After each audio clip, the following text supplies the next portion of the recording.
Lee, Lee Lee County.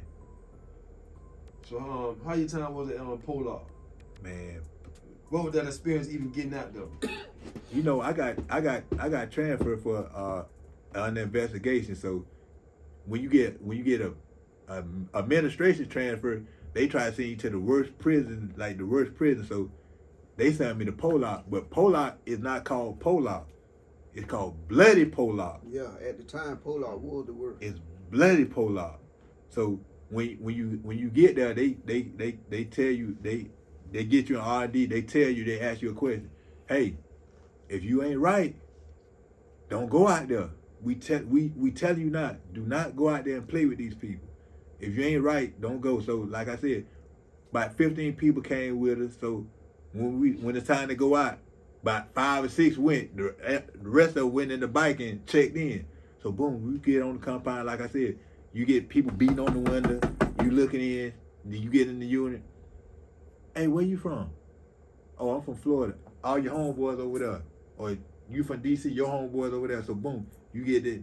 They point you in the direction, and that's where all the questions come out. Where you from? What part of Florida you from? What you locked up for? Then you come out with the paperwork. Then they tell you what's going on. Now, in these penitentiary, you know everybody got a knife, but if you ain't check out yet, they don't arm you, cause you might be messed up, and they can't give you no knife to protect yourself. So when you get that and you ain't got this here, unless somebody know you, Casey, knife, somebody know you, they're okay. I know him, so I can get him something. But if you ain't known like that, nobody ain't gonna arm you or give you none of that stuff. So you down there left defenseless. So Right. So you try to hurry up and get your property or get your paperwork to try to show yourself so you can get the bid and get into your routine. So when you got there, you already knew some guys there? They knew I was coming. Okay. See, like I said, I was there, but when that happened, I was there about 13 years. So I done met people from all over the United States and people from Florida. So they know when they said Jabo, man, dude named Jabo from Florida. Oh, that's my homeboy. Well, he coming on the transfer. So they already know you coming. Right. Good or bad, they know what you coming, what type of transfer you coming. So I got about 3-4 people that already knew I was coming. So I got greeted with. They try to give me everything. I'm like, okay, but I want to show the rest of the homies my stuff. Mm-hmm.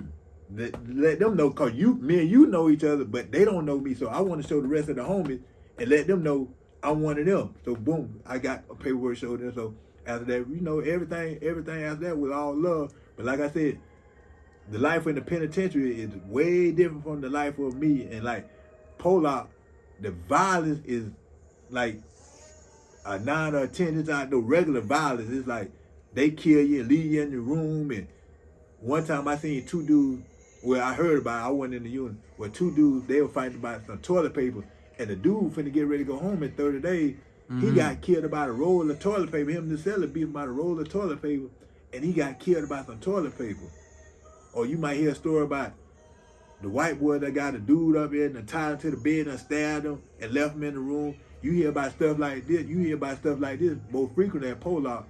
And the thing about it, you might be locked down 3-4 days because they so immune to it. So they let you right back up. You don't stay locked down no 2-3 weeks or nothing like that unless it's a big car crash or something like that. But they let you back up. Did they have a big, was it a Florida car or was it a down south car? It was a dirty south car. And was Pollock ran like Coleman with New Orleans guys? Like there was a lot of New Orleans guys there? Yeah, see. So it's more like a state prison for New Orleans? See, the thing about Pollock was they formed an alliance with DC. So New Orleans, Louisiana wasn't part of the South car. They ran with DC. So they got into a big altercation and they formed an alliance with each other and they teamed up. So Louisiana left the coalition of the dirty South and they became one with DC. So it just threw everybody for a loop, like, y'all South and this y'all backyard, so whatever state you in, you gonna have the majority of the people. So y'all formed the line with them, so now when they see each other, they call each other homeboy. Yeah. Yeah, so they weren't homeboy with us no more. They homeboys with. How that alliance happen again now? They got into DC and Louisiana, got into a melee, a big ride or something like that, and they crashed out. So somehow, some way, they formed the alliance after the crash out, and they became partners. Right. So we just had a law for word because you in your backyard forming a line with somebody else that's from somewhere else. That's not part of the car. So like I said, they did however it formed, that's what they did, but they were DC and Louisiana, they weren't in the Dirty South Coalition. Okay. So you had to show your paperwork to do from Florida, Alabama. Yeah. But well, the dude from Florida seen my paperwork. They just told the rest of the homeboys from Alabama, Georgia. They just told them. But just say if somebody from Georgia, Alabama was in my unit, well, let me see your paperwork. You can see it. Mm-hmm. It ain't no. You can't see it. Nah, cause you ain't. No, you part of the coalition. So you obligated. You got a right to see who you ride with or who you put your life on the line for. See, that's why paperwork is a big thing in the penitentiary, cause people is gonna be risking their life for you, and they don't want to risk their life for somebody that done ratted a toll on somebody. So that's why people be so gun ho about that paperwork and standing on that, cause I don't want to risk my life for a nigga that ratted and this shit go bad and somebody's something happen and you tell on me cause I done helped you. Right. So you don't want to get hit across the head 2 times. Right. I'm coming to your aid and we done got in the sun and now all of a sudden it done go bad and now they done charged us with it. Now you come back and tell them, oh well, KC, Jabo and Darrell, they the one orchestrated, they the one put the hit down and all the while you done been riding, you was a rat, you wasn't even supposed to be riding to see none of this stuff. What was one of the biggest incidents you seen happen at Pollock while you was there? Man, it's so many. I seen the Mexicans. The biggest incident I seen was at Coleman. What the 2 Mexican groups were? It was the Emmys and the Paisas. That's the biggest I ever seen. The Emmys. The Emmys? Yeah, they out of Texas. Yeah. Oh, the Mexican Mafia. Yeah, the Emmys. Now that's the and big. The Paisas, both of them Mexican games. Listen, that's the biggest thing I ever seen. Man, that was the biggest thing I ever seen in life. Cause what they said, I forgot how it started, but once they dropped the flag on the yard, wherever they were, it was already written they gonna take off. So when it kicked off for us, we was in the stove. We was sitting in the commissary line waiting to go to the stove. So next thing you know, it done kicked off. They on the yard. You look out the window, they on the yard doing what they doing. They getting it down. We in the stove. The Mexicans in the stove. They getting it down up there. They getting it down at red. They getting it down at red. You go to unit. They in the unit. It's a full blown war going on every part of the yard. If you wasn't Mexican, you just biked up against the fence. You just the whole yard. You just biked up out the way. And listen, Casey, this so crazy. This went on for about 20 minutes. Yeah. 25 minutes. They had to close the other prisoners down on the compound, on the complex, to help them hurry up and get over here, cause it's going on everywhere. It ain't just no isolated incident. It's going on in different units, on the rec yard, in the library, in the store. It's going on. It's going down at both pens too? No. They had to close. They had to close their pen down and bring the COs over there to help get this under control, cause it's not in just one spot. I'm gonna tell you what's so bad. I remember what time it happened. It happened about 2:00. Yeah, but the dude that was over the Emmys was in my unit. Little short dude. You know what I'm saying? He was in my unit. 2 of them was in my unit. But the head of them, he left work early, 1:30 that day. But that morning, he kept saying, man, I'm gonna see y'all, man, because he worked out there with us. He just kept saying it. So we like, gangster, man, what you talking about? He like, man, I'm gonna see y'all, man.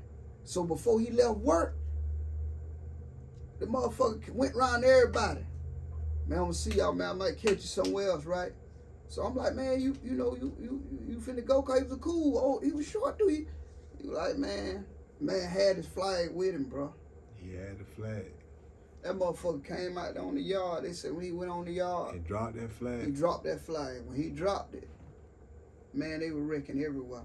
Everywhere. Listen, it happened between 1:45 and 2 o'clock. And get squared away by 4 o'clock.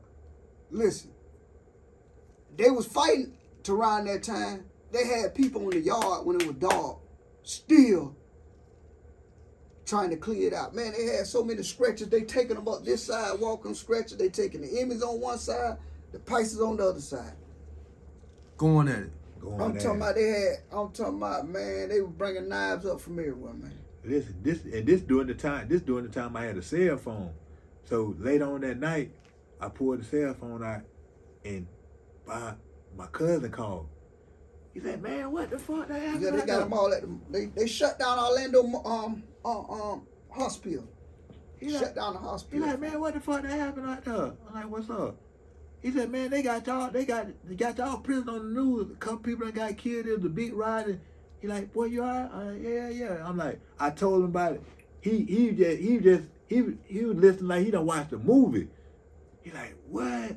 He couldn't even believe it. Me telling him, running him down play by play. We looking at the window, people getting stabbed on the yard, and the CO running from here and running from over here. They every 5 minutes a more CO running out the door like they done got tagged in with the equipment on. Oh, they running over here. Man, they moved the whole B unit that night. They closed the whole B unit out. Just to put them in. Hey, they closed the whole unit. Man, them people all blacked out. All the officers went blacked out. They moving all night. They just come and snatch a motherfucker moving all night. Yeah. I ain't not, man. That was the worst one I seen. Yeah. Yeah, so he went to the middle of the yard and dropped his flag. Yeah, when he dropped his flag, the peace over with. Yeah. It's time to get it done. But see what happened, the Emmys and the Paisas already had beef. Mm-hmm. You know what I'm saying? But at that yard, they were trying to be cool. Right. But what happened, a dude came there that was an Emmy. Gangsta had the yard as the Emmys. But a dude came there that was an Emmy, and he was like on some... Yeah, he even fucked the piece. That's it. I just left such and such, and we just went through it with him. Mm-hmm. So that's how it go. It go from pound to pound. Right. I was just up there. I got shipped here because we went through it with them. So now, okay, they got out on us. We finna get our get back. That's how it happened. Yeah, we need a lit bite. Okay.